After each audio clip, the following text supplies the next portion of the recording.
The Motor Dream podcast is recorded on Camaragal land of the Eora Nation. It always was and always will be the lands of the First Nations of Australia.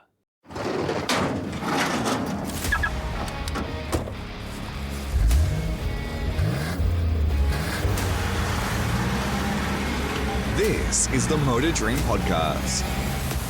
Welcome to episode 53 of the Motor Dream podcast, the show where we can dream just a little about what our dream garage would be if money was no issue.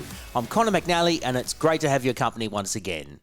Now, we all know that Australians not only love their cars, but they also love their motorcycles. There's nothing better than jumping on your bike and going for an adventure, giving the ultimate thrill of enjoying life. Plus, there's the added thrill of going fast, especially on a racetrack. My guest in this episode is one of Australia's rising stars of motorcycle racing, who's already garnered a strong following both on and off the track and has future aspirations of heading to Europe. More about my guest in a moment, but first, here's a quick reminder of what this show is all about, especially for our new listeners. I tell my guests that one day they wake up to discover that they've received a text telling them to check their bank balance. They then open up the bank app and they suddenly discover that they're instant billionaires. As soon as they discover their newfound fortune, they get an email from this mystery benefactor that tells them that they can spend anything that they like and they can buy any car, bike or machine that they want. There is a catch though. They are only allowed 3 cars, bikes and machines in their dream garage. Sounds easy, doesn't it? But trust me, as my previous guests have told me, it is very difficult to decide what they would love to have in their dream garage. As always, be sure to like and subscribe to the podcast itself wherever you listen to your podcasts, and be sure to check out the entire episode library if you've not yet done so. There's more than 52 episodes available that you can listen to anytime. Also, be sure to follow us on our socials, which we'll tell you more about at the end of the show.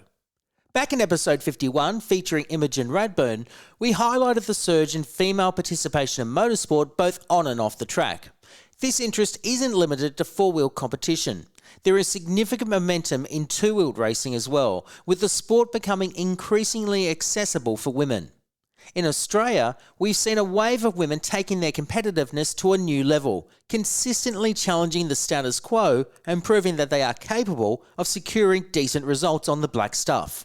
Competitors like Stephanie Redmond, Keegan Pickering, Taylor Collins, Leanne Nelson and former guest Laura Brown have proven time and again that they are equal to any rival on the track.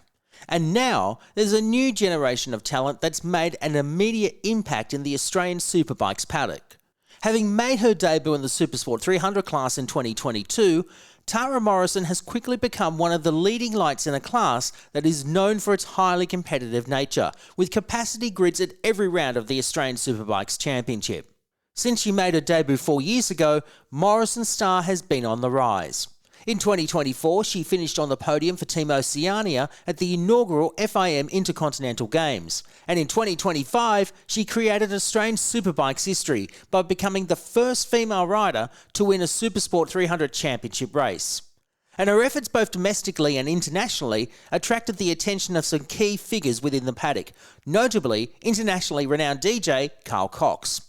The British-born musician, who also runs his own motorsport operations, invited Tara last year to race for his team as a wildcard in the FIM Women's Circuit Racing World Championship, bringing along the experienced hands of Billy McConnell and former World Endurance Champion and Australian Superbikes commentator Steve Martin for guidance and help. She certainly didn't disgrace herself either, holding her own against some well-credentialed women from across the world, including her fellow Australian Taylor Collins. And just to add more chaos to her busy schedule, she's gained the attention of Australian Motorcycle News magazine, one of Australia's oldest and premier publications, where she's employed as its road test rider and columnist. Since joining the magazine, she's been fortunate to give her honest feedback about the machines that she's ridden, as well as been invited by brands such as Ducati to sample some fantastic machinery. For the 23-year-old, motorcycling is her life. In fact, that's all she's ever known growing up in the suburbs of Adelaide. Tara's parents were professional stunt riders and worked together before falling in love and starting a family. When Tara was a toddler, she expressed an early interest in riding, and her parents very much encouraged her to pursue this interest. It's an interest that's since turned into a full-time racing career, with some welcome benefits and opportunities that have appeared along the way.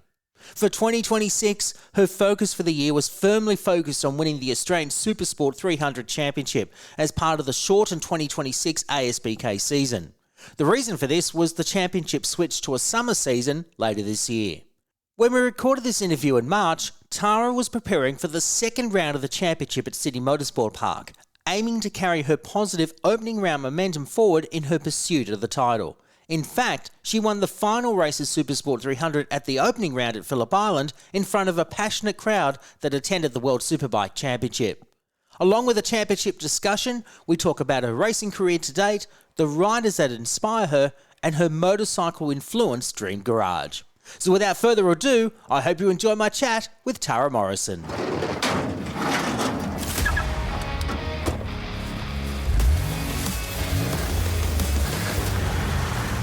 Tara Morrison, welcome to the Motor Dream podcast. It is so good to have you on the show, and it's great to talk to you whilst you're here in Sydney because you're preparing yourself for the next round of the Australian Superbike Championship. Yes, I am very happy to be here, and thank you for having me on the podcast too.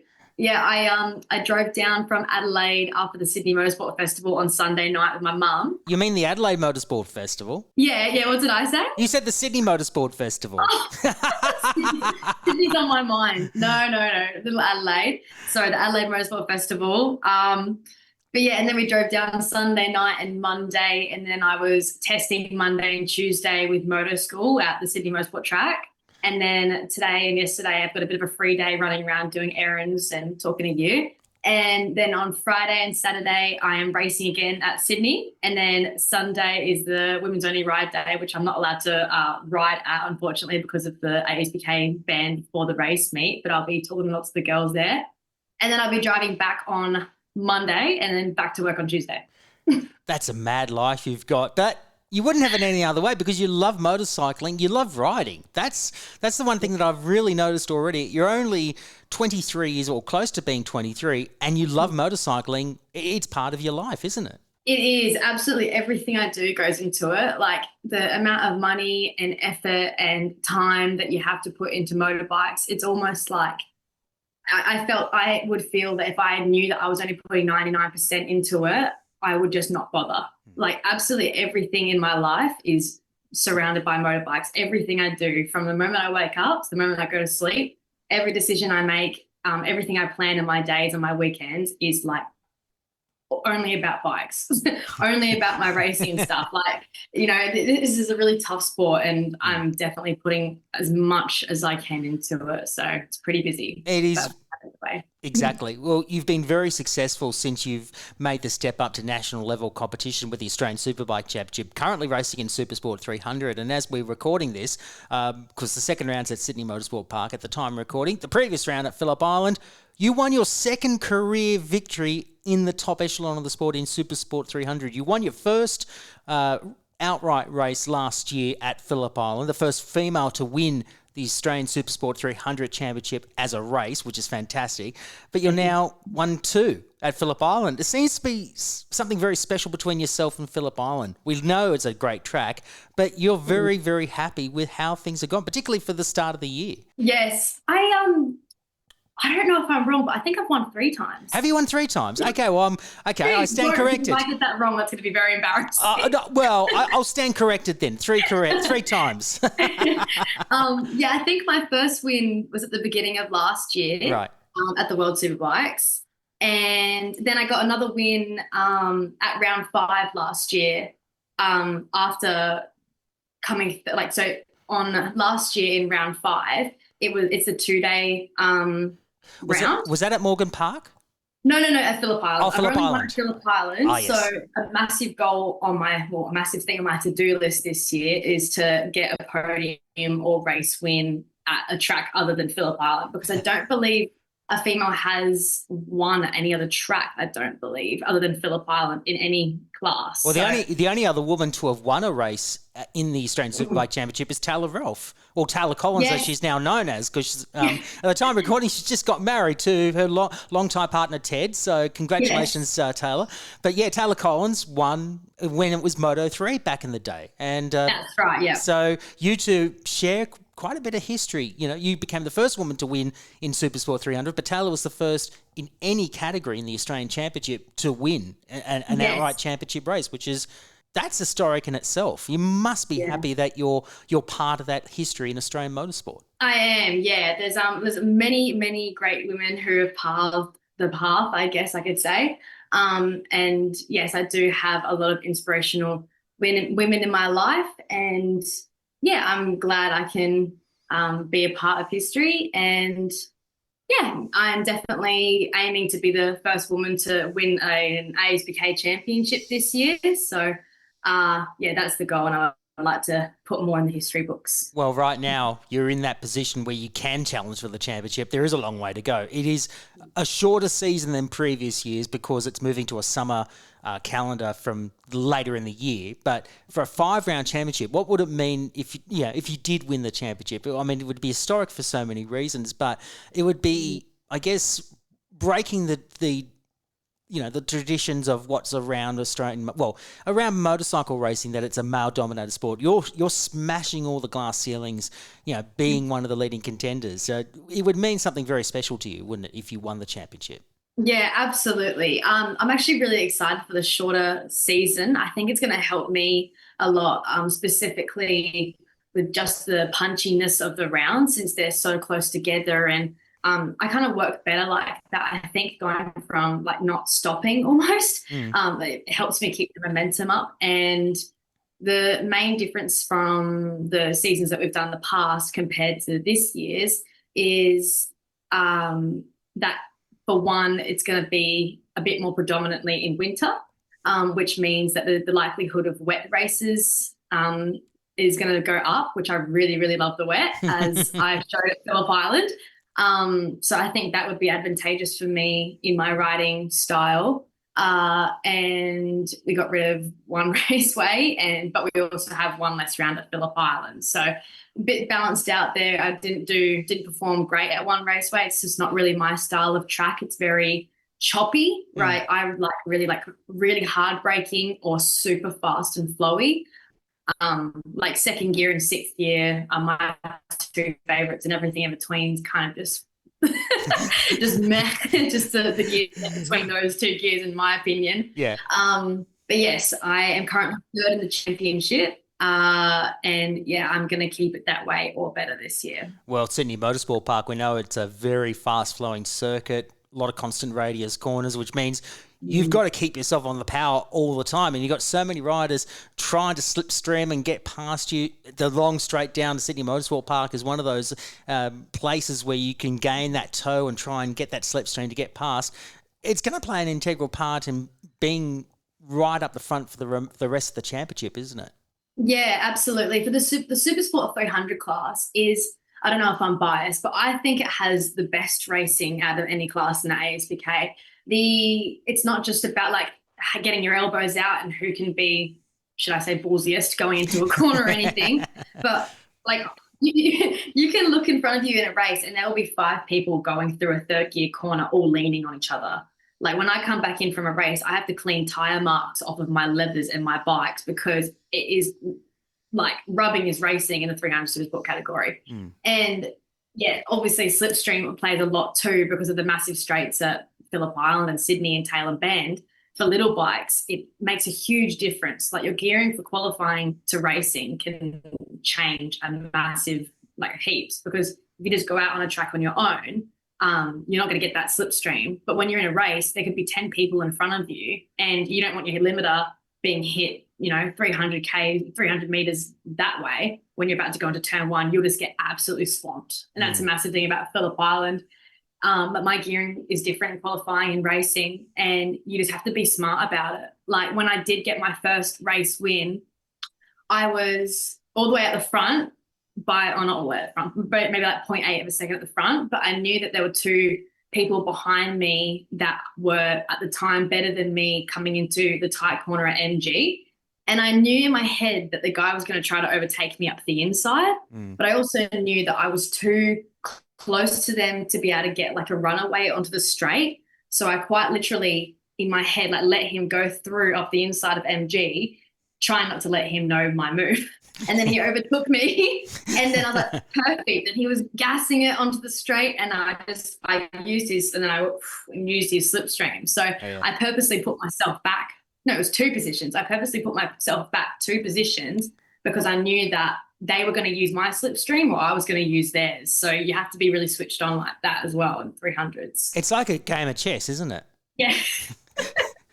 Who's going to do it? Like, it's a lot like that. Like, and people know that it's not always great to lead. Like people, almost the pack, and that's why the pack stays so tight, because you don't want to let anyone run off, but you also don't want to be the one leading. So it's it chops all the time. But it makes it fun, and it's good for testing for, what I want to do in the future and everything. I think it's definitely setting me up to be an aggressive but smart racer.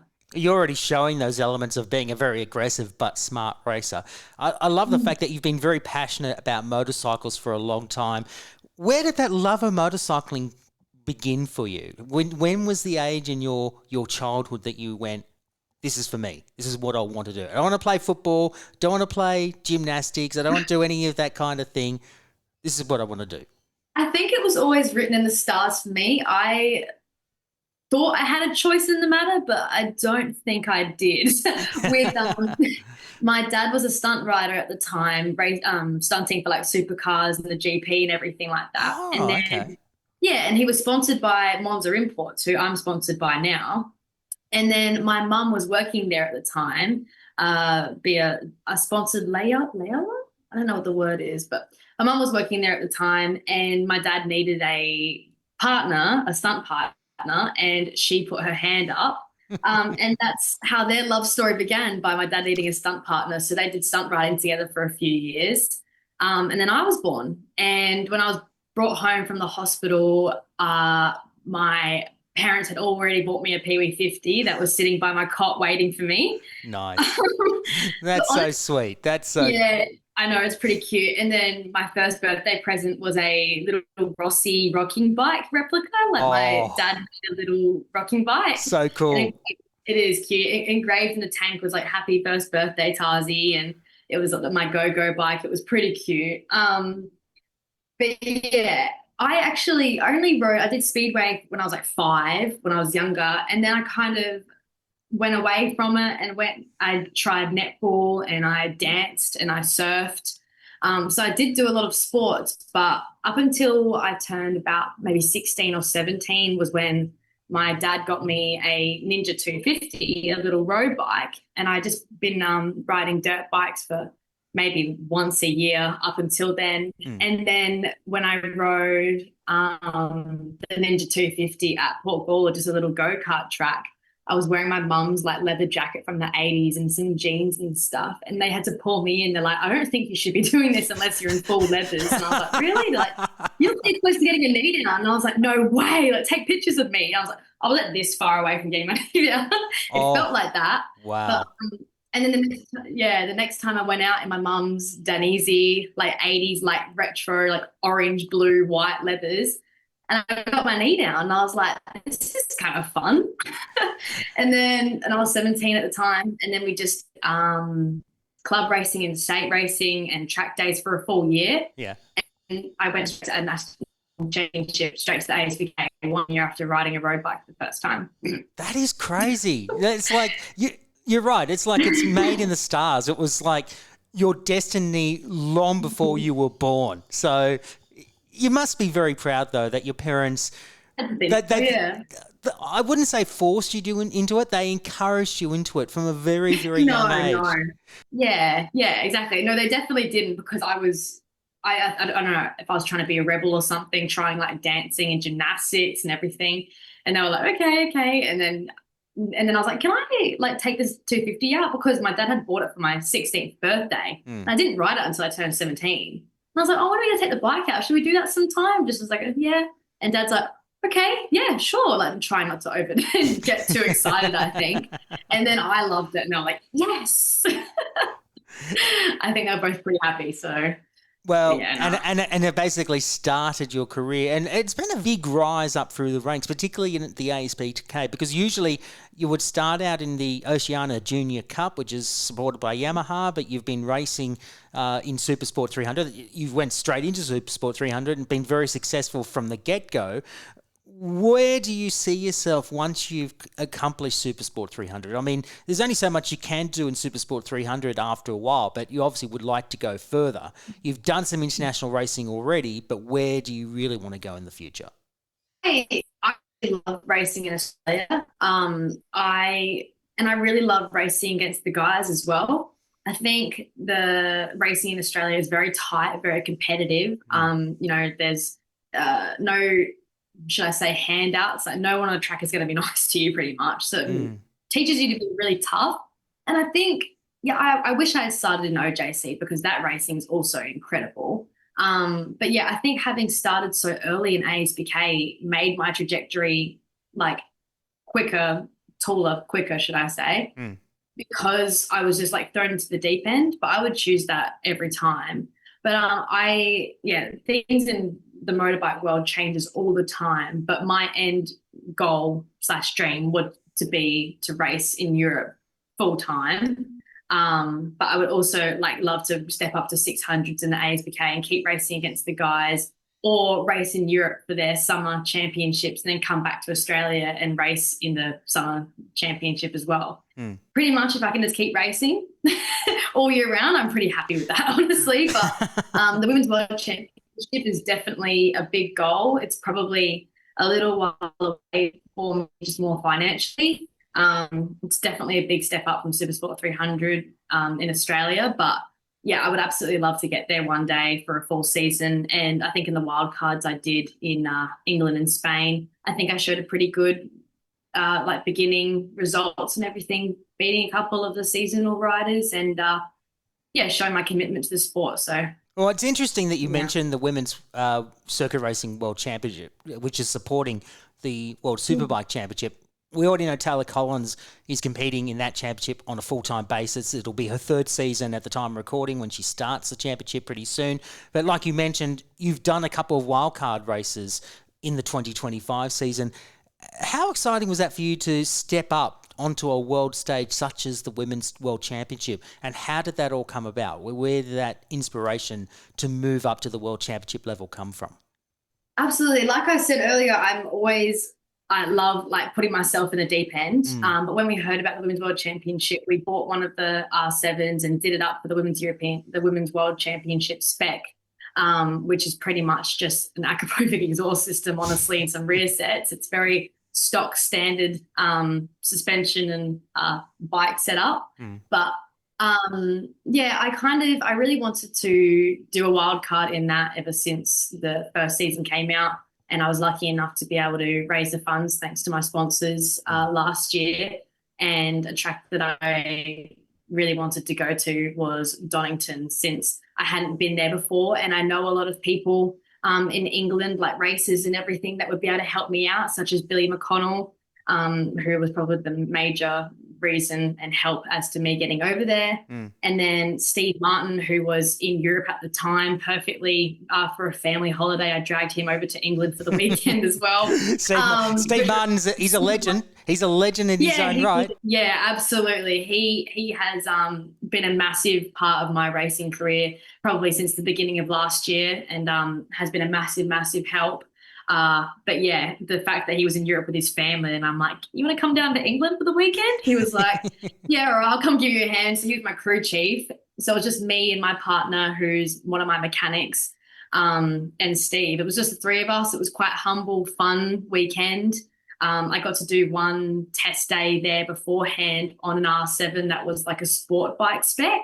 So it had aftermarket triple clamps, K-Tech front and rear suspension, all the glitz and glamour Brembo brakes and, proper brakes and everything. All the go-to bits, all the go-fast bits, basically. Yeah, which one of the Scottish girls who was down for the racing in England let me borrow for the day, which was absolutely fantastic. Incredible. Yeah, the English motorbike community is insane.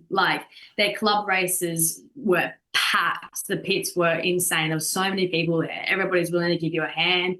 And it was my first time overseas. And for a lot of it, I was actually on my own before Steve and Cameron had come over. So they looked after me while I was at the track and everything. It was really great. But yeah, I absolutely love Donington Park. It's a very fast, flowy track, so it suited my style. So I thought that would be a good starting point to go to. Yep. And then for Jerez, Carl Cox reached out to me, his team, and they needed a rider for the Jerez round, and they asked if I wanted to jump on board with them, and I couldn't say no. So I went over to Jerez and raced with Avalon. I had already done a race meet on an R3 in Jerez at the Intercontinental Games in 2024. So I had some knowledge of the track, but when I went over there for the Women's World Championship, it was my first time on an R7, but that was also an incredible weekend where Paul Young was able to help me out as South Australian born and raised legend who now lives in Spain and works for Triumph, I believe.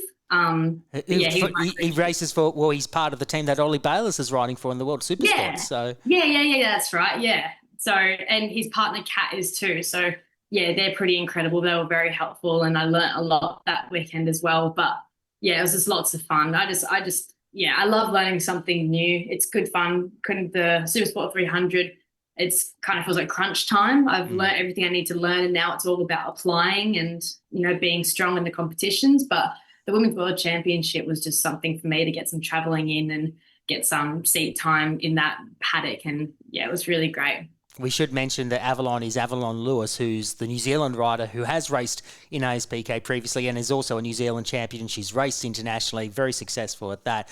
What was Avalon like as a teammate? Was she very helpful for you? And also, what was Carl Cox like? Because we know that he's a, highly respected musician. He's a DJ in his own right. He races as well. He does drag racing, which is, doesn't compute that he's a DJ, very well known and respected DJ, and yet he has a motorcycle race team and he does drag racing.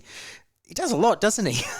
He does. He's my idol. I would love to be like a DJ and be racing cars and doing all this stuff. He's living the dream. Yeah. Unfortunately, he wasn't at the race meet, but I have had some run-ins with him. He sponsors Davo Johnson, the Isle of Man TT racer, who's also one of my coaches and a big part of my racing career, even up to date. But I have met Carl. He is a very bubbly, light-hearted, funny, kind, smiley person.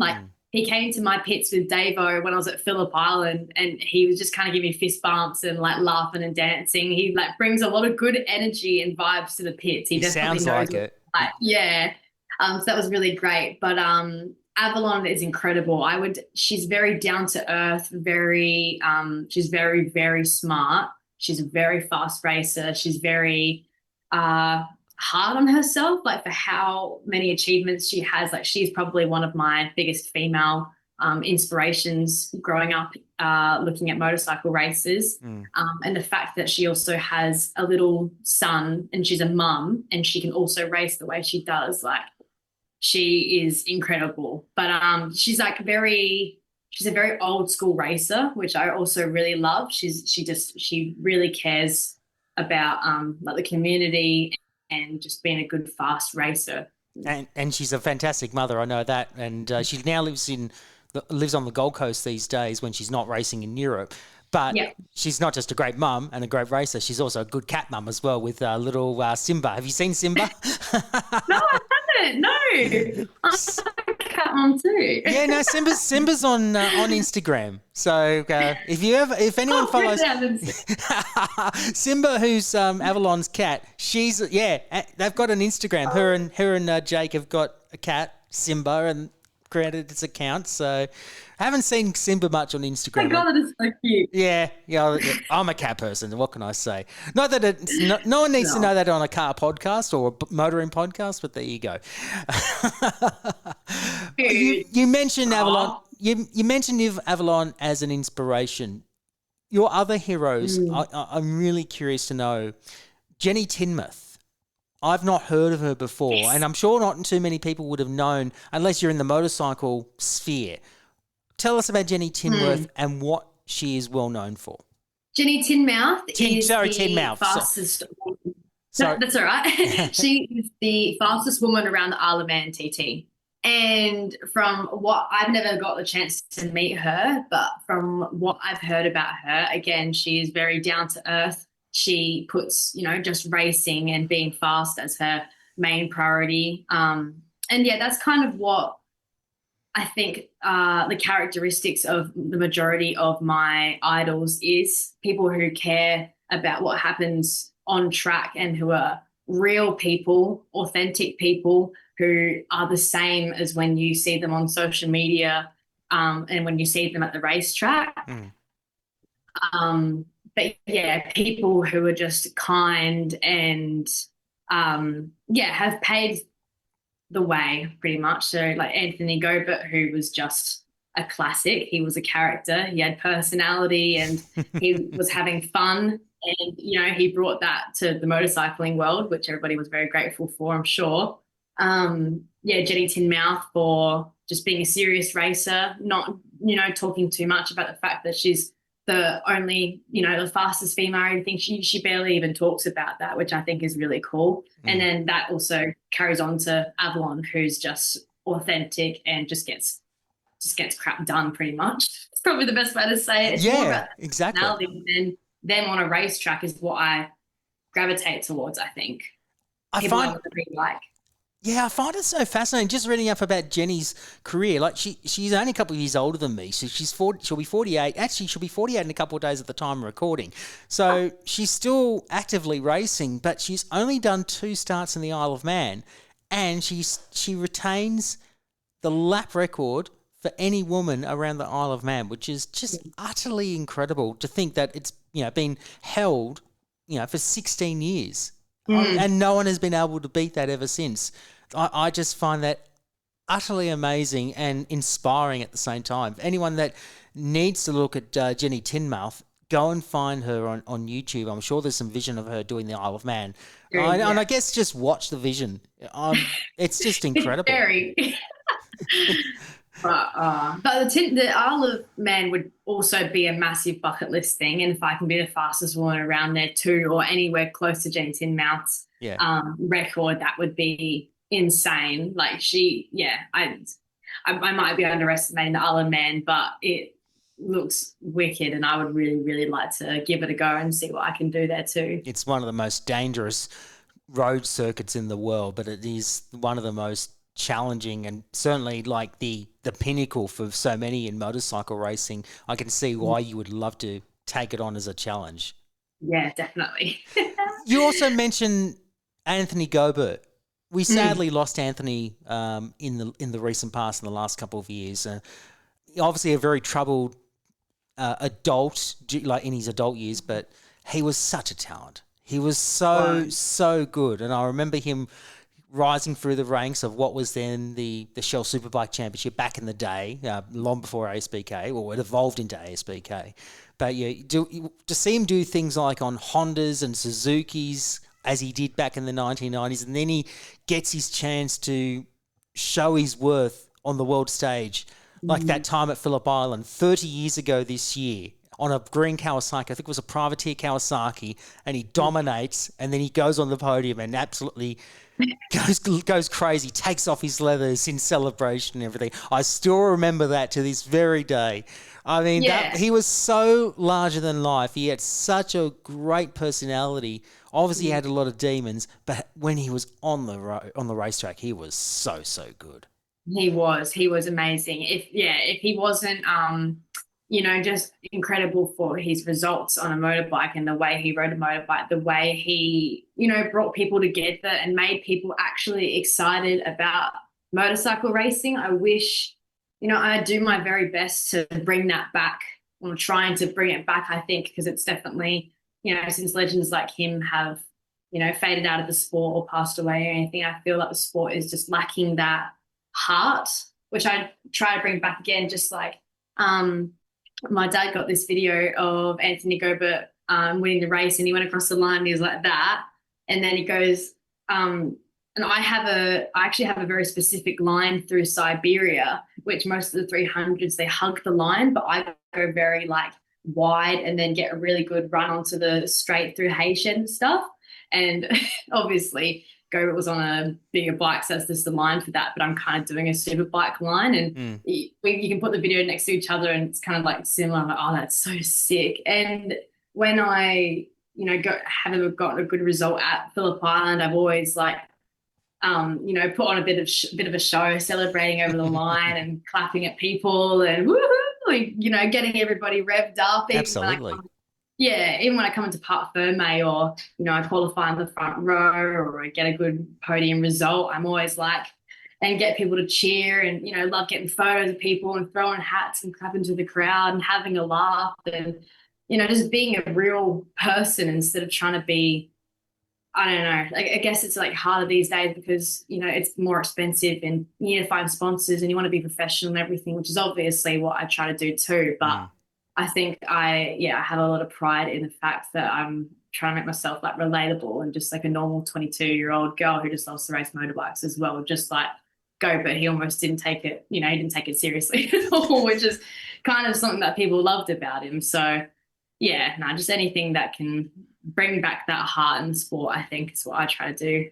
You've recently done the Adelaide Motorsport Festival, which of course was run on the infield section of where Victoria Park is, where the Australian Grand Prix and also supercars have been running, obviously the 500 for so many years. And of course, we know that there's going to be MotoGP. I want to touch on that in a moment. But during the recent Motorsport Festival, you got a photo standing next to two of Anthony's bikes. One from his time when he was racing for Suzuki in ASBK, and then when he raced in AMA Supersport way back in 2002. You weren't even born in 2002, but you stood next to the bike that he rode in America that year. It must have felt surreal to be standing next to two of Anthony's bikes. Only one of them. Only one of them. Yeah, the other one was Kirk McCarthy's. Oh, was it? Okay. Yeah, the pink and purple blue one. Yes. Yes, the other one I was standing next to was the AMA Supersport bike from 2002. Okay. But the other one was Kirk McCarthy's bike. Okay, well, close enough. Well, sorry, Kirk. but Anthony's bike from 2002, and that was a year before you were born. But how surreal was it to stand next to that?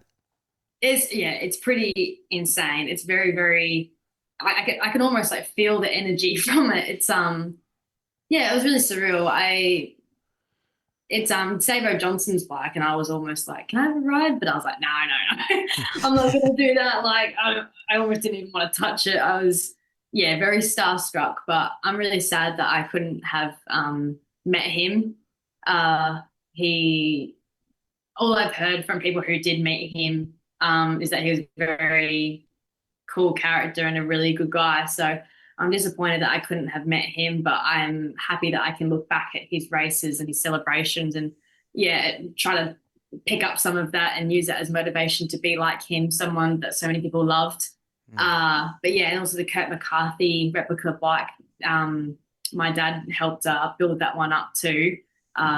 It was, pretty cool. And I've also heard really great things about him, especially since my parents have been in the paddock for the last 20 years and couple of years before I was born. I've heard all the amazing stories about how Phillip Island used to light up in the World Superbike rounds, and it was just more of a party more than anything, and even the races come out and party with everybody, which is really cool. But the Adelaide Motorsport Festival was a great weekend. There were lots of cool bikes on display. Absolutely. I do want to touch now on the plan to revitalise the Adelaide Parklands into the MotoGP circuit from 2027. Controversial. Extremely. It's definitely got people talking. It's definitely got a lot of people upset. There's also an element of excitement as well with MotoGP coming to Adelaide. What's your take on it? Not just as a South Australian, but also as someone that races in the sport as well. Do you think it's going to be fantastic for the Adelaide people to see MotoGP race around the streets of Adelaide? Because it's not been done before in any capacity. So it's going to be something very new. It is. I reside in Adelaide, so I live in Adelaide. So having the GP being 20 minutes away from where I live is a very cool concept. I'm very excited for that. Yeah. But I was born in Victoria, and my favourite track is Phillip Island. And Your allegiances are torn. I really am. I'm very torn, but honestly, I have to say I'm a little bit disappointed. I think from a racer's perspective, it's a lot easier to say that you're upset about it moving because, racing that track is incredible. But I can understand from a spectator's point of view how Phillip Island isn't the most feasible option. But if moving it to Adelaide increases the ticket sales, makes it easier for people to get there and to watch and to be a part of it, then I can't really say I disagree with that because I know that Phillip Island is a very, hard thing to do to get there. And I like changing the sport and obviously like new things coming into place that broadens the audience and makes it more likely that new people will come and watch and everything, moving it around. Having something new is good, But, from a racing perspective, I'm a little bit upset about the fact that it's moving. But, like I said, if it makes it easier for people to come down, if the ticket sales are going to go up, then I'm absolutely down for anything that is growing the sport. That's a good answer. I do like that. That's a good diplomatic answer, if I do say so myself. It's like you're being diplomatic when it comes to, say, your football team. Do you follow Collingwood or do you follow the Crows? Yeah, it's like that, isn't it? No, I love-hate relationship with both. It's like a love-hate relationship for me with rugby league. That's another story. I did notice also your other hero is Valentino Rossi. Obviously, we know that he's an icon in his own right. It'll be 30 years next year since he won his first world title when it was in the 125s. I mean, that's a long time ago. And, of course, he's now racing four wheels. But how big of an impact has Valentino had in your life? Again, like I was saying earlier, for my first birthday, I got gifted a Valentino Rossi replica little go-go racing rocking bike. And there's a cute little story actually that I like to talk about. When my mum was working at Monza at the time and she was pregnant with me, it was October, so my mum was 2 months away from giving birth to me. And then obviously it was the Australian GP time. So Rossi came in and he visited everyone at Monza for like his event, his meeting obligations, I guess. And my mum had an AGV Rossi replica helmet at the time that she wanted him to sign that was still got up in our doorway as I leave for work every day. But she was pregnant with me and he rubbed my mum's belly and was like, and my mum's like, and he was like, that's, it was pretty cool. And I like to think that we like high-fived or something and that was also the year he won the championship. So maybe I gave him some, Tazi good luck or something, but he won a championship the year I was born. And I think I like to think that we like high-fived or something. So And now he's a dad himself. He's exactly, to a little girl as well. And when I retire, I'll be wanting to race cars as well. I was going to ask you, have you got that inkling to give four-wheel motorsport a try? I mean, my motorbikes have fresh tyres on them, fresh brake pads, even fresh fuel. I don't once I've finished a race weekend, I take all the fuel out and put it in my car. So my motorbike always has fresh fuel. Yeah. But I haven't checked the oil in my car in maybe a year. At this time, all my focus is on my motorbikes. And my crappy little car is just to pretty much take motorbike parts and engines and tires and carry those around pretty much. That's all my car is really good for at the moment. But that's fine. I'm open to racing cars. I think I'd be good for it. I practice my track limits on the car sometime, my race lines, and some race starts and everything. So you've got at least another. Through my blood, no matter what I'm doing. I think you've got at least 15, 20 years worth of racing on two wheels before you consider making the switch to four wheels. That's always the way, isn't it, for motorcyclists? They start on two wheels and then they end up in four wheels. Yeah. So you've got plenty of time yet. You'll be fine. In the recent past, you've been not just racing, but you've become a bit of a go-to person when it comes to reviewing bikes for Australian Motorcycle News. But you've also, written some good articles as well, talking about your racing career.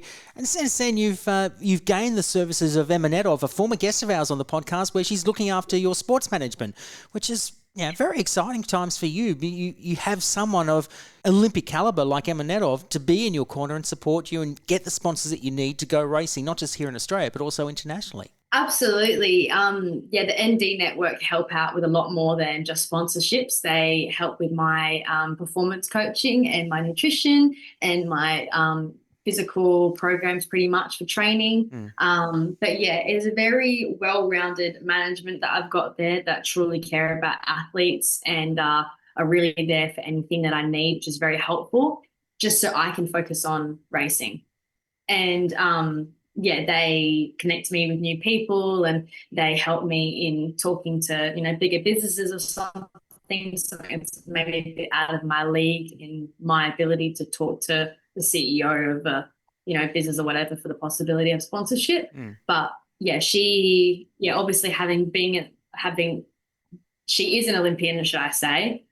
She definitely understands what high performance athletes need out of the people around them, which is probably a bigger aspect to an athlete's performance than people think. The support network that they have around them, people that can help them work on their bikes, people that can help them travel, people that can help them even budget, find sponsors, get merch made, all this thing, make sure that you're able to afford brake pads for the next round. It's definitely not a one-man job. And the team I have being Nico and Cameron and my mum and dad at the racetrack, compared to Emma and Dave, who do a lot more of the behind-the-scenes stuff, but, help me. So all I have to think about is a race weekend and riding, and that's it. It's made a massive difference to my mental stamina, as well as my performance, I think. Yeah, that's a really good analogy about your relationship with Emma and Dave. Actually, have you had a chance to give some tips to Emma about her riding? Because we know that she does some riding herself and she does some track days, but have you coached her since she's coached you? I haven't yet. No, I have not had the chance. I would absolutely love that. We definitely have to go to a racetrack together soon. Yeah. If I thought that I was busy, she is miles busier than me. So if we would ever be able to even coordinate that would be pretty fun. But yeah, maybe we should do like a little switcheroo. Like she comes to the racetrack for a day and then I try to do gymnastics or something. Be a bit of a laugh, but it would be a laugh. But me going to the gymnasium, not the other way around. But yeah, and the fact that she rides bikes as well in her spare time as a preference of hers is really great too. So she knows a bit about it too. She certainly does. And she's a stunt rider. Well, an occasional stunt rider. Did she tell you that she did a Honey Birdette commercial? Yes, she did tell me that. And I was like, what did you have to do? And she showed me the video and she's like riding up. And I'm like, whoa. She's like, yep, pretty hardcore stuff, Tara. You can learn a thing or two from me. And I was like, definitely. No, she killed it. She did a very good job. She did a brilliant job. Yeah, I talked to her about that. Like I would definitely like to do some, stunt riding jobs or whatever. It'd be pretty cool being in a movie or something. Maybe if there's another Mad Max, maybe you might want to do that. Yeah, that's one of my motorbikes is called Toe Cutter after one of the characters in nice. Mad Max. The Toe Cutter, which was my first bike that I got. We've got the bike still, but I don't race that bike because I got newer bikes with better engines and stuff. But exactly, yeah, that one sits. I think that's actually the bike I got my first race win on. First podium. Sorry, but in 2024. Yeah. Where I got my first race podium, and then shortly after I got a bit of a better bike, still from the records pretty much. But yeah, that one's called the Toe Cutter from Mad Max, massive Kawasaki family. Well, you love your Kawasaki's, don't you? It's like it runs in the family, doesn't it? Absolutely. Yes, we love Kawasaki's. Although you have had a bit of a penchant to ride some really cool bikes as well in your capacity as a tester for Australian Motorcycle News and your contributions to the magazine and the website. How did that come about, writing for Australian Motorcycle News? Because we know that's the publication, that's the God publication for Australian motorcyclists. Honestly, it was again from my my dad being friends with some of the people from AMCN, and I believe his name was Mick, who was writing columns at the time, who had just retired, and he was the regular column writer at the time, and he knew my dad from way back in the day, and he pretty much like passed the torch on to me, I guess. AMCN wanting to branch out a little bit with a young female columnist. I can't say the word. But yeah. So we'll run with it. Yeah. Honestly, I'm not a natural one. It takes me like days, and I actually have to write one for tomorrow as well. And I get to write about my Phillip Island round. Majority of the column will be about my Phillip Island round just recently. But I kind of just wrote a couple columns, and it resonated with people. People emailed in, and they really liked a younger voice talking about the racing world, and and I've accumulated a bit of a following as well. So people obviously followed me over to there, and I like to think I've got more girls and younger people, buying the physical magazines and everything. Another reason as to why I do it, because it's keeping that aspect of racing alive, the journalism, which is really important. I got to go to Thailand last year to Chang International Circuit. Nice. Test ride the brand new Ducati Panigale V4, the double swing arm. Another controversial thing, the double swing arm Ducati, and I got to ride with Michele Piero as well. He was like my coach for the day. So nice. And he said I was a really good rider. I actually asked him a little video for my YouTube video. I was like, what do you think I did? Like, how do you think I did today? And he said, congratulations on your riding style. So I don't know. I feel like I was like knighted by the Queen with him saying that. You impressed someone of Ducati really royalty. Cool. You've done well. Exactly. For Actually, exactly. What's your take on the Ducati? Do you like it? Do you hate it? What's your... No. Who hates Ducati? I don't know who would ever say that Ducati. That is insane. No, I absolutely loved it. Honestly, I was really worried about, the weight. I'm like, it's a superbike. Like, I'd ridden a superbike once before. Yeah. But like it was actually a year ago, like beforehand. And I was really worried about the weight of it and being able to almost keep it up in the corners and everything. But it was so light.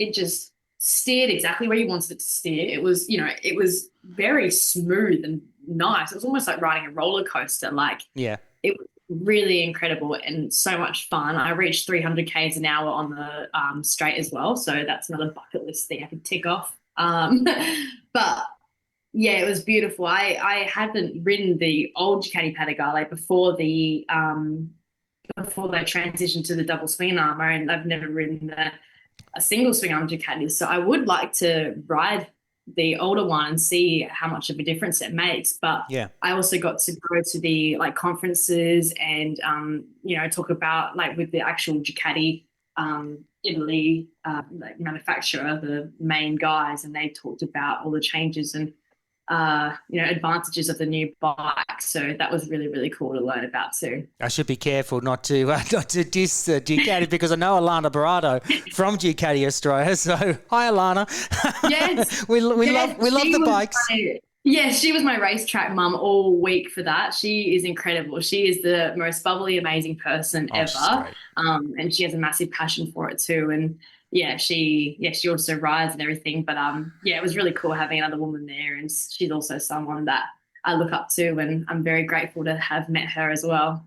Yeah, she's just a great personality, isn't she? Like she's so infectious with a passion for the Ducatis and also motorcycling in general. Just something that she lives and breathes, which is fantastic. Definitely.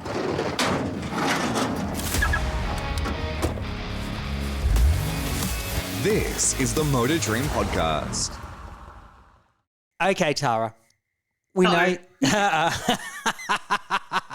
What's it going to be? What's it going to be? Well, I want to dig a little bit deeper into what makes you tick as a motorbike person and in motoring. And I want to see if you have an interest in cars as well, because you've mentioned that you might want to do some circuit racing on four wheels once you retire from motorcycling. That's a long time ahead, mind you. Let's not get too far ahead of ourselves. Yes. But I want to start by asking the first bike that you rode. The first bike that I rode was my Pee-wee 50.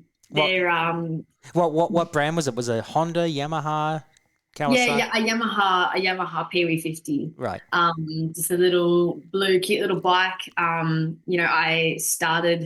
actually found the home videos from only a couple of months ago with like dad on the back of my bike having his hands off and me, my little pink Alpine Star t-shirt that my mum made me because I don't think they even sold like baby or kids like motorbike clothes back then. So my parents actually made me like Alpine Star t-shirts and everything. So I was always repping. I've always been repping. But yeah, that was my first little bike. And then when I got old enough to ride it on my own without dad or something, I had little mini training wheels on it when I was about 2 probably. And then I think I got rid of the training wheels like a couple months later. I actually remember my dad lifting me up and I had the training wheels in my hand and I threw them into the bin, into the big dumpster that was out the back of a motorbike shop where he worked at the time, which is where we would go riding in that little back like car park, like the staff car park of the motorbike shop that he worked at. I hope I'm getting that right. That's what my memory tells me anyway. But they're chucking those training wheels out, and then I did speedway for a little bit. But then I kind of stopped riding for a little bit until I rode. I had a little quad bike, little Suzuki quad bike, and then a little KX80. Again, I only rode these like maybe twice a year, pretty much just for fun at little dirt tracks. And then I got a KLX when I turned 10, I think. And then, that was the last bike I got until I turned 16 and got my 250. Nice. That's a good list. What about the first car that you drove? Do you remember driving like up and down the driveway in your parents' car? Like, do you remember doing anything like that? Yeah, in a car sense? No, not really. I learnt how to drive in an automatic car, my mum's automatic car, just like a little, Hyundai she had back then. As you do.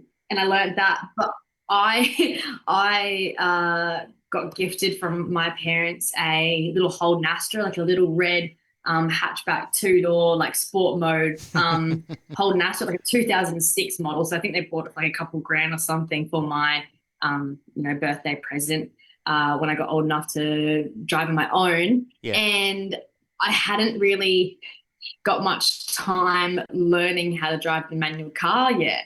I just drove my mum's automatic to get the Ks up to get my Ps. And then it was the day after my birthday and I had got my Ps the day of my birthday. And mum had gone to work and I was like, man, it'd be awesome if I could drive around right now. But I'm like, I can't drive a manual yet. So what I did was bunny hop it to the local car park that was like literally a 1-minute drive around the corner from my house. Watched a YouTube video about how to drive a manual car and then taught myself how to drive manual in a couple of hours. Perfect. Yeah, and then went straight to my friend's house, picked her up, and then we like drove around the city for probably like 6 hours or something. And I definitely stalled it quite a couple of times, but I was adamant to learn how to drive manual. And then a couple months later, I taught my boyfriend how to drive manual. Very impressed. You got to see, and all from a YouTube video. I'm very impressed with that. It's good. I like probably that. Multiple YouTube videos, honestly. It took me a while, but I learned it in one day, and there were definitely a lot of bunny hops and stalling. But the empty car park was very needed. Well, it goes a long way, doesn't it? The old empty car park. Was the Astra the first car you've owned? That's the first car. I've still got that car, but really? I predominantly drive my van around now. Registering 2 cars at once is very expensive. Mm-hmm. And I'm driving my van pretty much every single weekend. Got either my Ovale or my Ninjas or my R7 in the back, and that's got a little bed in there now too. And I just recently bought like a fridge that can plug into the battery. So staying at like camping spots for when I'm racing or whatever is so much easier now that I've got a bed in the back of the van that I can sleep in whilst my bikes are in there and everything. So it's set up specifically for that. But beautiful. And that's probably what I'm driving around my manual van majority of the time. So I've become very good at parking, like reverse parallel parking, massive vans. And even if there was like van racing or something, I would love to do that. So that's pretty good. Well, I know there's ute racing. I know there's ute racing, the V8 Super Utes. You could do that later on. Yeah, no, the vans, I think van racing, I'll try to figure that out. Yeah. My own series. What's your van at the moment? What have you got? It's just a Renault Master. Like it's just an old Renault Master, but it does the job for me. Freaking brilliant. It's probably got like 300,000 Ks on it or something, but oh, you're going to regret the costs of rebuilding it if it ever breaks down because it's French. Oh no. European cars are not cheap. I'm warning you now. I've been driving that van for like 8 months and I'm still getting the windscreen mixed. Isn't it confusing? Because the indicator's on the left and the windscreen's on the right. I've owned a couple of European spec cars. I've got a Ford Focus XR5, which I am turning into a track day car, building up. Yeah, it hasn't done much at the moment, but it's stripped out and everything. It's got to get a roll cage put in and everything. I want to race it for state. So yeah, no, it's serious stuff. Yeah, cool. But my mum has a Ford Focus RS as well. Oh, they're good. Good. They're good. It's really cool. But mine's got the 5-cylinder Volvo motor, so the 2.5 litre 5-cylinder turbo. And that goes hard. Anyway, the story is when I first got it, it took me a while to get used to indicating with my left hand instead of my right hand because it's European. I was like, how does that work? So annoying. It's so annoying. Every time I get into the car and I go to indicate and I flip the windscreen wipers on. Yes. I still do that occasionally. And then when you go into a normal conventional car, like a Japanese car or something, and it's built the normal way, where you got the indicator on the right and the windscreen on the left, yeah, you got to retrain your brain again. It's confusing. One of my biggest pet peeves. Yeah. Just make them all the same. I was just going to ask you about pet peeves. We'll get onto the pet peeves then. Oh, gosh. Stickers on car, like stickers. Are you for stickers or, aftermarket stereos or fluffy dice or, spoilers or whatever? Do you like those guys? Or even things like the aftermarket accessories for your bike. Unless they're functional, do you do it for show or are you against it? No, I think I'm a very functional girl. I think if I'm going to buy anything for my motorbike or my car, I would want it to make it go faster or sound cooler. So, but stickers, yeah, absolutely. Like my bike's stickered up, love that. And yeah, my car and my van, have all my Tarzy stickers on there. Of course. I've got some Island stickers and I'm definitely down for the stickers. I love stickers. But for mods and stuff, not really. My car, I don't think I've spent $1 on because I've put all my money into my motorbikes instead. But yeah, for my motorbikes. Oh, you know what? Even actually making them look pretty, I think I'd do that too. Honestly. All right. What's the most expensive mod you've done to your bike? And not just your race bike, but your road bike. What's your most expensive? I don't have a road bike. Really? No, I don't even have my license. I'm shocked. But that is something that I have been talking to AMCN about. I'm like, see, look, I loved riding the Ducati around the racetrack. That was great and all. But I really want to ride some bikes on the road. And I want to do that for the sake of being able to review bikes on the road. Of course.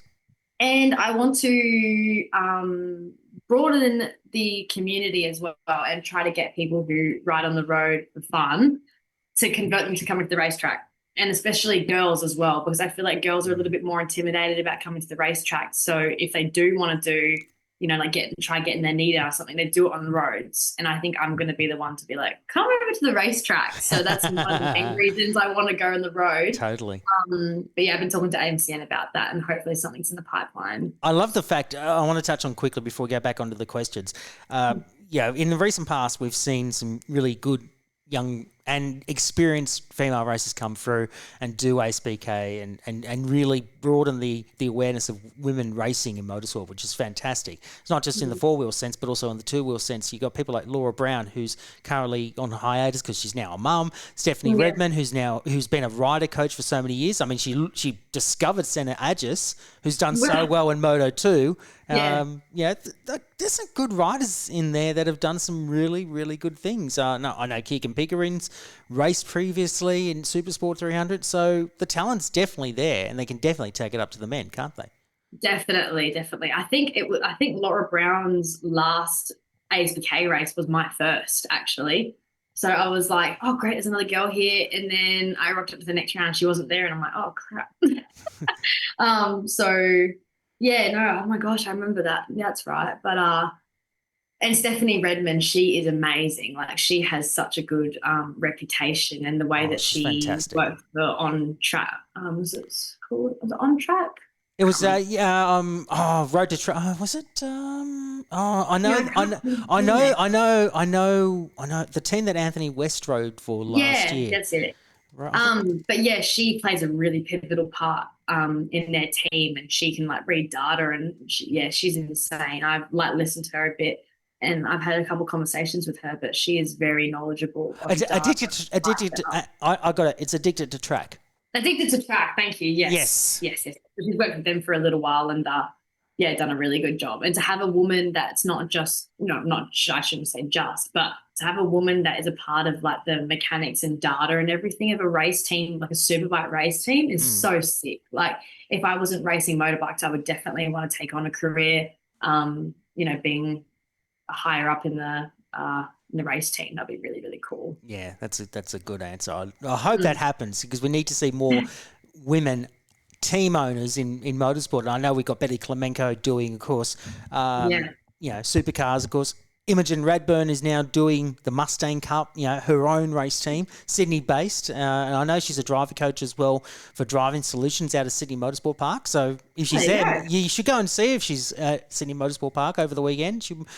Introduce yourself to her, because she's fantastic. She's just one of those people that, she's really dedicated to her craft, on the four-wheel side of things, and great personality to boot as well. And she's got some great people in her corner as well. So just sort of put it out there as well. Oh, that's so cool. Like, when I went to the Adelaide Motorsport Festival, there was Christina and Christine Vitulkas, Christine. Yes, I didn't know how to actually say her last name, but she has been a massive idol of mine too. But she actually started in dirt, and then after her injury that left her in a wheelchair, she went to drifting. Yeah, she's done so well.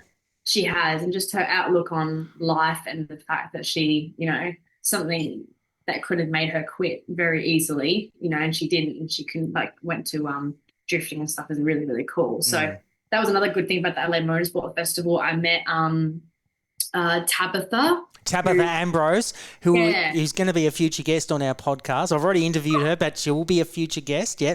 Nice. So cool. She is such a lovely person. I reached out to her, and we met through the AMF on socials and stuff, and I'm like, I want to meet you. You seem so cool. And then obviously Christina doing drifting, and then CJ, who worked with my dad back in the day when he was a mechanic at Peter Stevens, and she was selling accessories and parts. She's now like a long haul truck driver. I want to get her on. Yeah, I know CJ. I need to reach out to her. Yeah, she's so cool. I follow her. So many, across the border, and we can the fact that not that it should be the only reason that we've been brought together, but of course, that we're all female, it makes us all connected. So it's really cool to have that community. There's another person. Sorry, I was going to interrupt. Another person who's there in the administrator capacity, Lisa Tatani, who races Hyundai XLs in South Australia. Ooh, cool. So her brother. Lisa Tatani is her name. She is South Australian. She's from Adelaide. Her and her brother Matthew. You might have heard of Mr. Dusty. He does all the silly videos in the four-wheel side of things. Matthew races Hyundai XLs.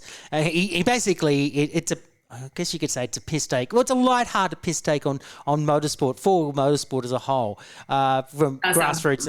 And he's now doing some cool things in the social media space. And his sister Lisa races Hyundais as well. So just sort of put that out there as well. Oh, I'm so tunnel vision with racing, like with my motorbikes. I'm just like, it's all I see, it's all I hear about is just motorbikes. So I'll need to look her up. She sounds wicked. She's so cool. She's a lovely person, as is Matthew. He's crazy, but we love him. Yeah. All right. Back on he sounds like a character. He's a character. Okay, back onto the questions. First road trip that you remember when you were growing up? Oh, my gosh. I genuinely don't know. I think the first road trip I can remember is when I was when I had got my L's and I was driving my van, and Dad was sitting in the passenger seat, asleep as well. That's a good trip. That's a good one. He fell asleep and you just drove. Is that right? Yeah, and I just drove to the racetrack, and he was like, "All right, so we'll have a nap. And then he fell asleep. Obviously, I learned to be a very capable driver very early. But of course. I don't really remember it many road trips or anything. No. That's probably the first road trip I remember. Obviously going to Phillip Island or something for the first time. Because lots of my family and race friends are in Victoria. So my first couple of ride days were actually at Phillip Island, probably even more so than Taylor Bend and Malala and stuff, honestly. So maybe a road trip to Matt Park or Phillip Island with Dad when I was on my L's and I just started riding. That was probably my first memories. Broadford? No, I only went to Broadford for the first time last year, where I raced in the Victorian Championship in Phillip Island and got a clean sweep, and then raced at Taylor Bend and got a clean sweep. And I was like, okay, well, I'm leading the championship in the Vics by quite a bit, but the last 2 rounds were at Broadford. And I was like, all right, well, I guess I'll just go there and see what I can do. I don't love the track. Really? That's interesting. No, I really actually don't like it at all. Most people who know me quite well know that. I don't like how it's all right-hand corners and one left.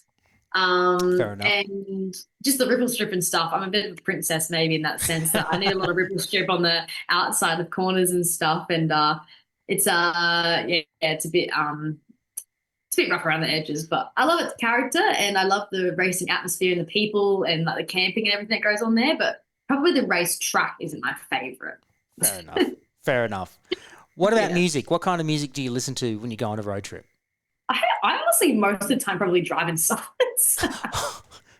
I'm one of those crazy people that's just like, when I'm driving. You're intense. It's like you're fixated. Right, that's my end destination. Don't disturb me. Okay.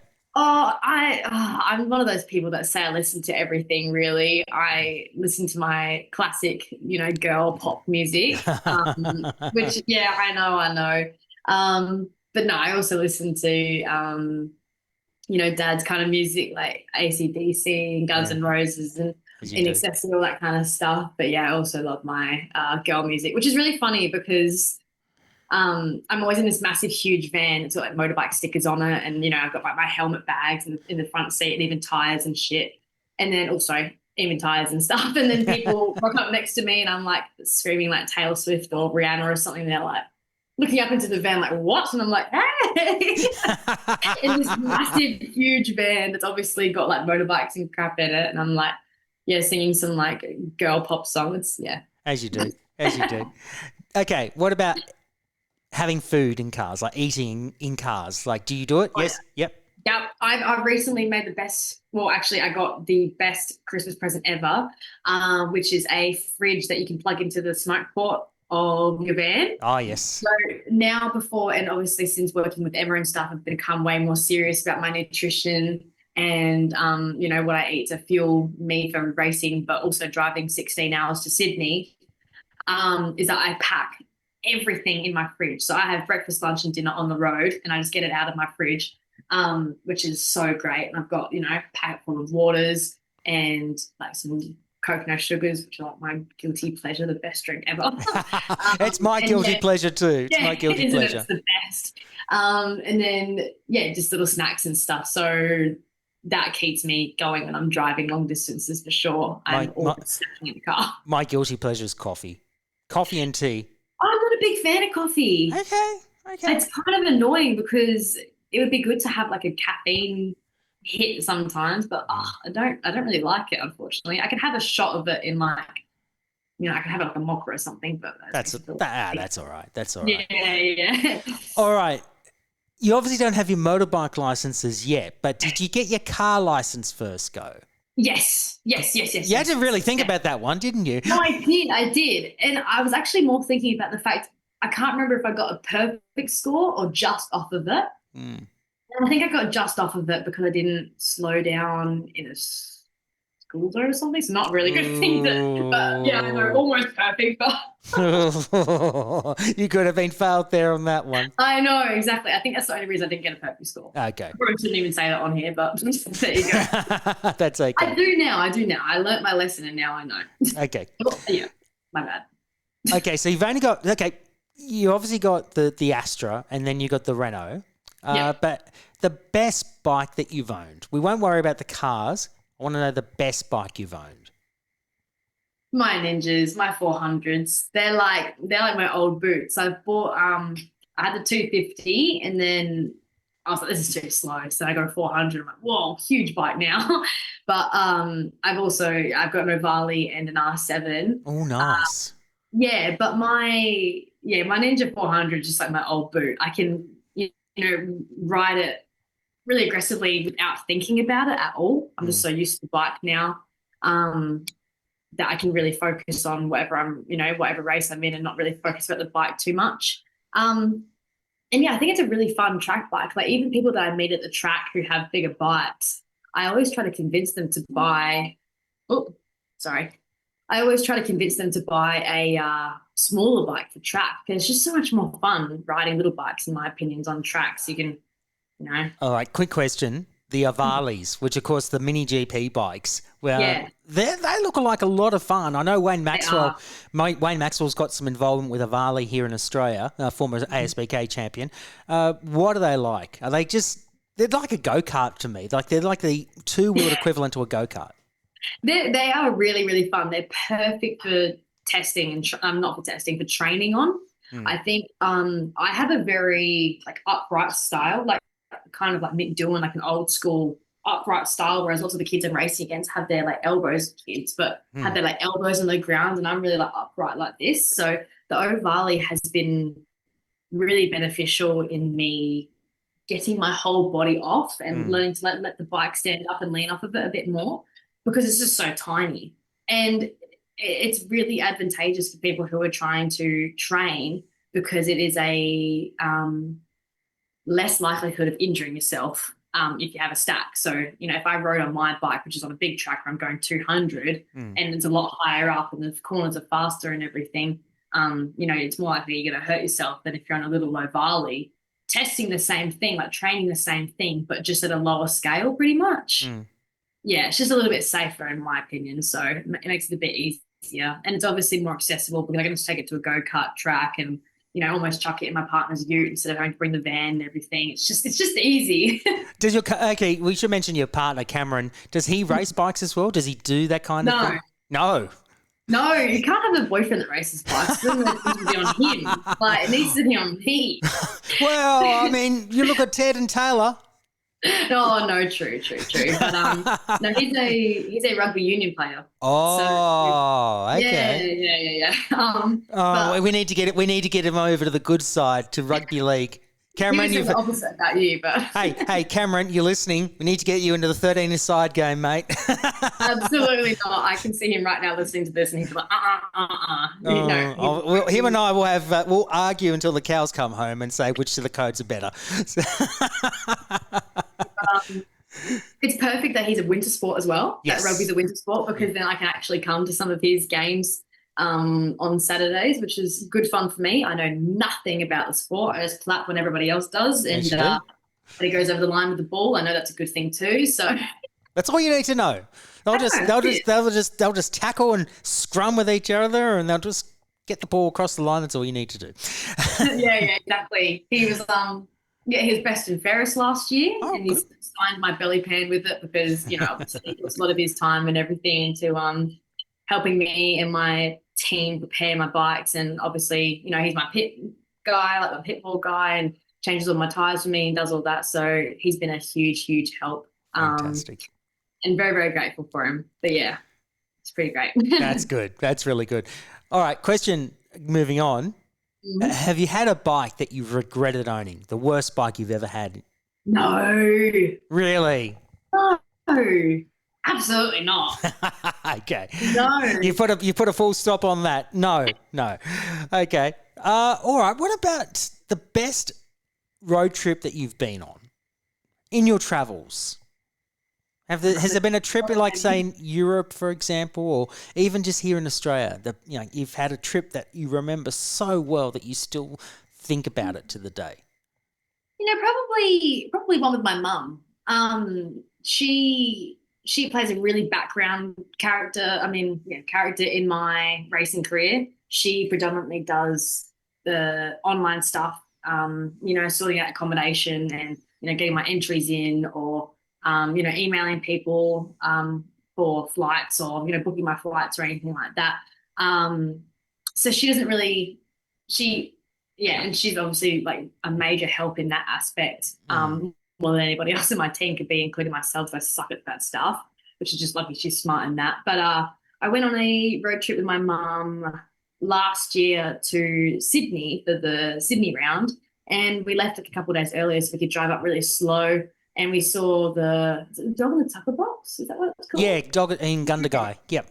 Yeah, we just saw that and we stopped along the way and just like saw little landmarks, and it was really fun. It was my mum owns an Aprilia VS4 factory 1,000 bikes, so yeah, she has respect for the fast bikes too, and she's the new service advisor at Ducati Adelaide and everything. So yeah, she's pretty great. She's all over it, and obviously loves bikes herself too. But yeah, I think that was probably like one of the first and only road trips I did with my mum. So I usually do them with Cameron or Dad or whatever, or by myself. So, but yeah, that was probably one of my favourites. Little girls' trip before racing. It was good. Nice. Did you go to Goulburn and to the big Merino?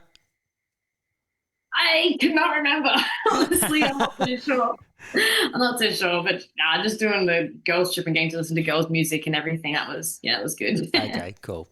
All right, last question before we move on to the Dream Garage. You've already mentioned that you named your first motorbike the Toe Cutter after Mad Max.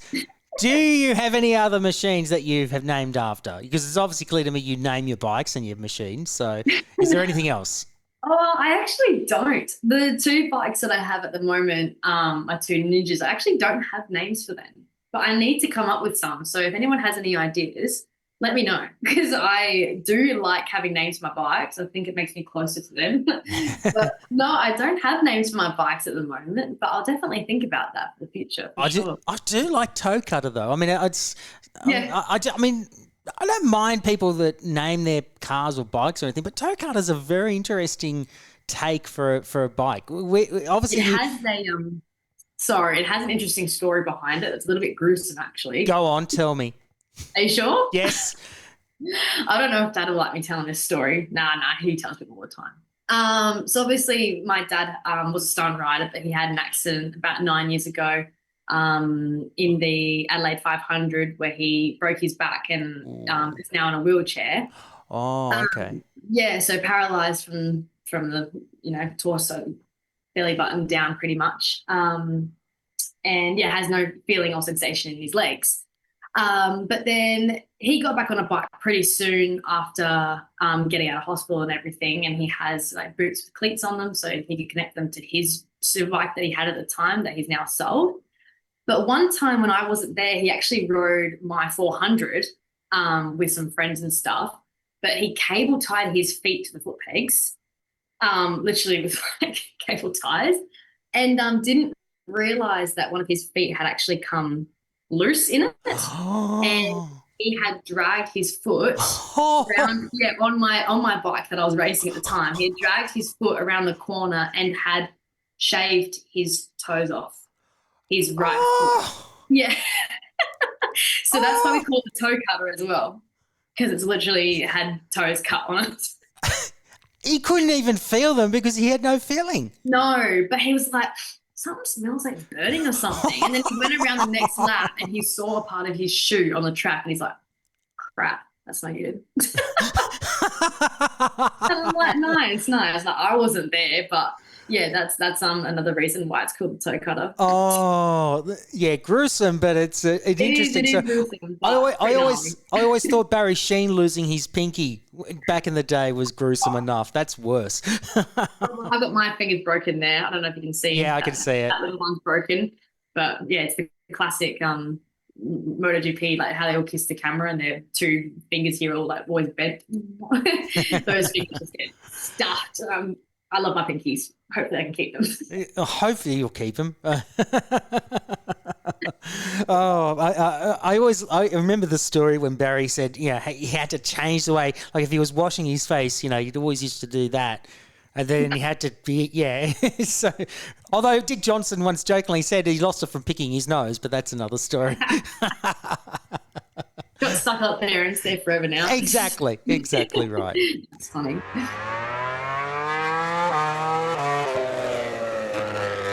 All right, Tara, this is the reason why we got you on the podcast. Oh, gosh. I know. Don't stress. You'll be fine. You wake up one morning and you are heading to the track. Say, for example, you're heading to Sydney Motorsport Park, as you are right now, as you're in Sydney. As you're heading to the track, you get a text that says check your bank balance, and you think it must be some kind of scam, like from India, like from a call centre. I know it sounds stereotypical, but, you know, we all get them, don't we? We all get them.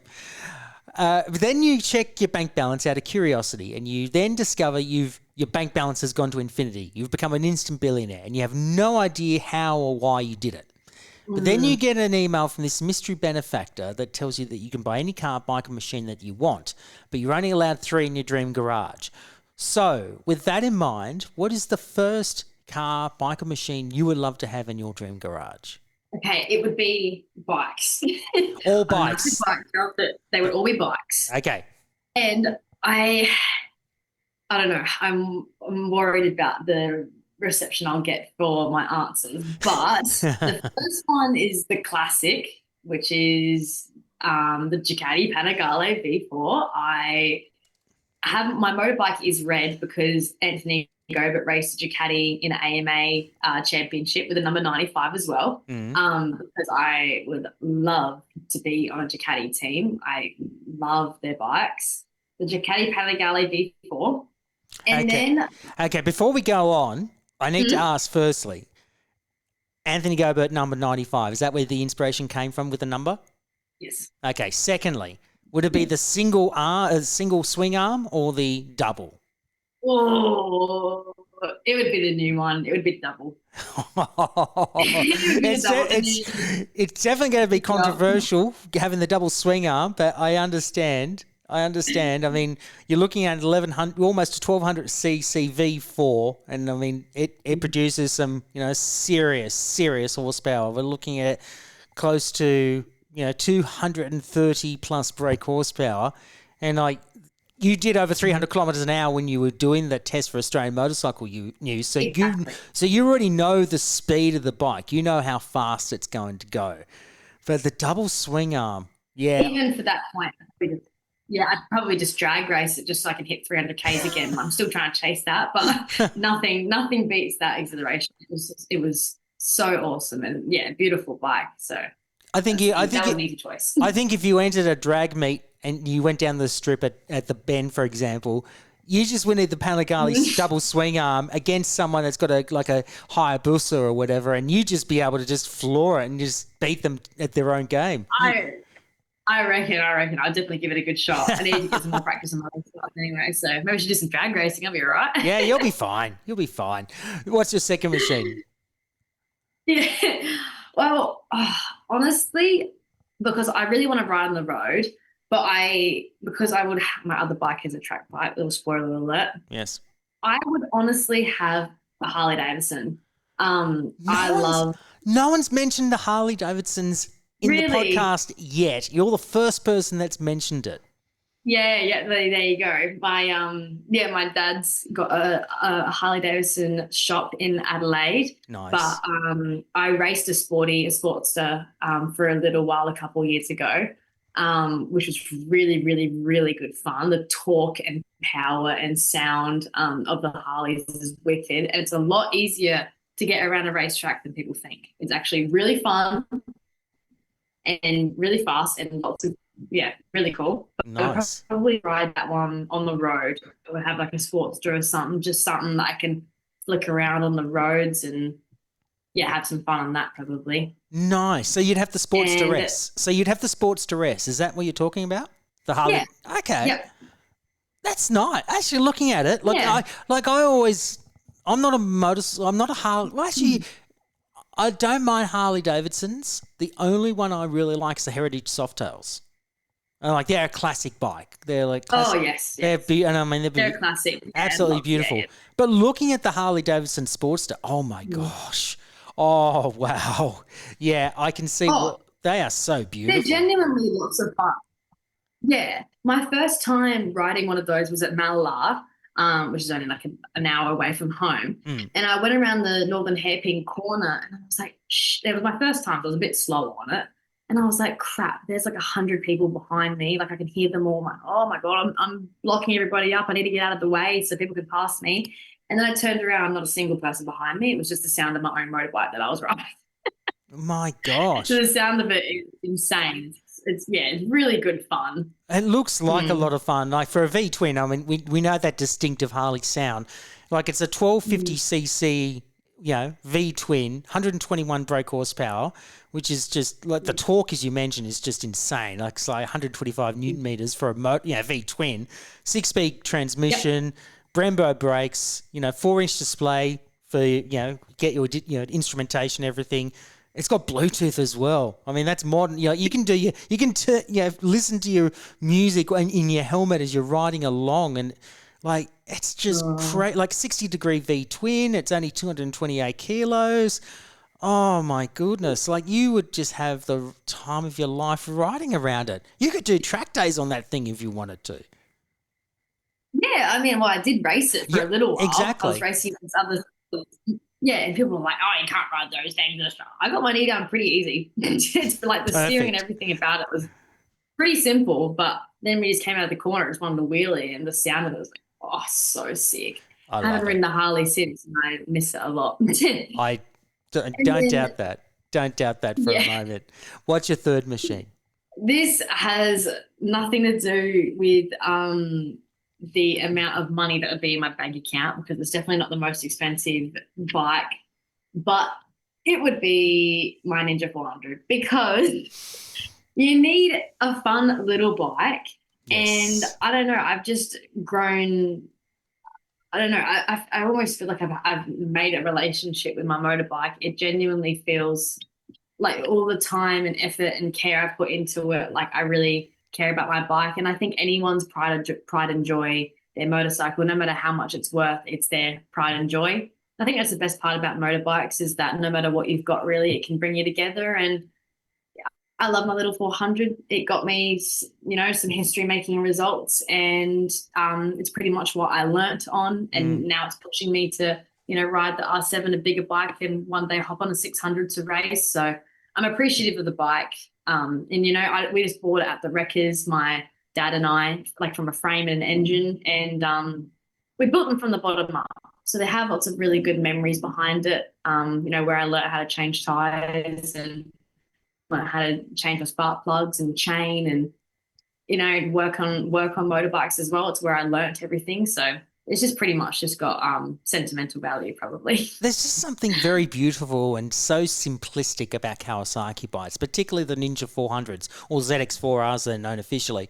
They're just so cool. Like they're just like they're the kind of bike that you can easily get on, learn to ride on, and you can have a lot of fun at the same time. And you can then easily adapt it into being a race bike, which is what exactly you did. And you've now turned it into something very, very successful, where you've now won 3 races in national competition, which is incredible to think that, it all came from a wrecker bike that you've turned into a race bike, and you've been very successful at it. Yeah, the toe cutter I had when I got my first podium, it had over like 35,000 Ks on it. Yeah. So, it's just a good bike, and I just appreciate how it's an easy entry level bike, and they can actually get people into it, especially younger people. And just a production bike I love. So. What about the bike that you've got now, the one that you've upgraded from? Was that another wrecker bike, or did you get that one directly from Kawasaki? No, that was another wrecker bike. Perfect. I think what the most fun about racing is getting to build your bikes from the bones up. Yeah. What about your mechanical knowledge? Has that been helpful for you to learn the bike and grow with it? Like it's like become a part of you, I guess. Yeah. Pretty much today I actually spent quite a couple of hours learning more about the geometry and suspension of the bike. I really pride myself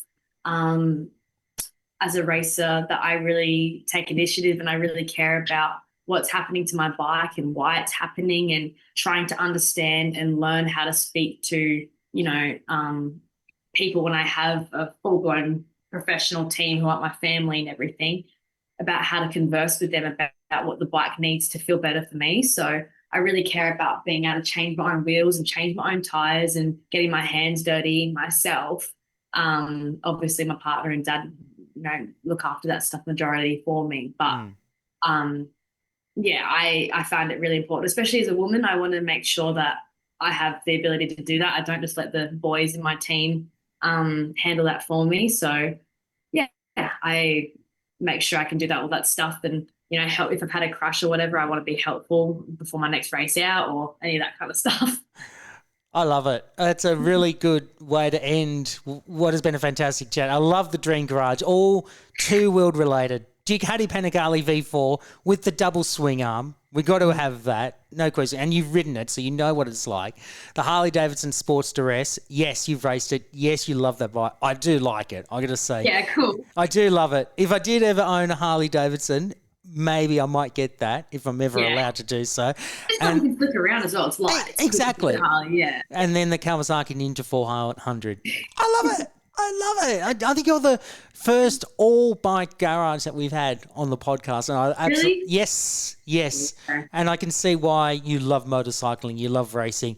I really hope you get to win the championship this year in the Supersport 300. It'd be historic making in itself, and I think a lot of people would be so proud that it could potentially happen. Good luck for the rest of the season and for whatever you do moving forward after the 2026 championship. I know we're going to go into a summer season, but I'm pretty sure we're going to be hearing a lot more from you in the years to come. Your demeanor, your personality, I love it. It's so infectious. Your passion for motorcycling is just wow. It's so next level. I love it. And thank you so much. It's been nice to talk to you. It's fun. It's been great joy to talk to you as well. Thank you again, and good luck for the rest of the season. Thank you. See ya.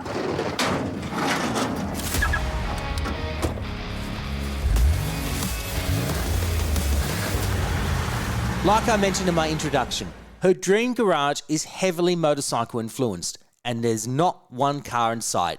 And you know what? I really like it. It's quite clear from our chat that Tara already has a deep fondness for owning a Ducati one day, and I can very much see her taking up this opportunity. But of course, I don't think she could ever part with her beloved Red Ninja 400, the machine that kick-started her racing career and continues to fuel her passion to go racing. Now, since this interview was recorded, Tara's 2026 Supersport 300 campaign has been run and done, and she finished the championship a well-deserved third outright. Although she was unable to add any further wins to her opening round success, she remained consistent in her results throughout the remaining rounds. Her next objective is to give the 2026-27 Supersport 300 title a red-hot go when it commences at Phillip Island in October. And since the season has been completed, Tara has finally been able to make some time to go back to school. Riding school, that is. I was shocked when she admitted during our chat that she had yet to obtain her motorcycling licence to ride on the open road. Well, that has since changed. She recently obtained her learner's permit and is now working towards obtaining her provisional licence. We certainly love Tara's enthusiasm for all things motorcycling, and we thank her for being such a wonderful guest. An extended thanks as well to Tara's manager, former guest Emma Nedov, for facilitating the interview. You can follow Tara's racing exploits with the Supersport 300 class as part of the 2026-27 Penrite Australian Superbike Championship presented by Pirelli, commencing at Phillip Island on October 23rd to 25th, supporting the Australian Motorcycle Grand Prix, with extended highlights coverage on SBS and SBS On Demand. You can also read up on Tara via her exclusive column in Australian Motorcycle News every fortnight from all good newsagents and online, as well as following her on Facebook, Instagram, TikTok, and on YouTube. We've put the links up in the show notes, as well as the Motor Dream podcast website. The address to visit the show website is themotordream.com.au, where you can listen to past episodes, find more information on each of our guests, and also on the show itself.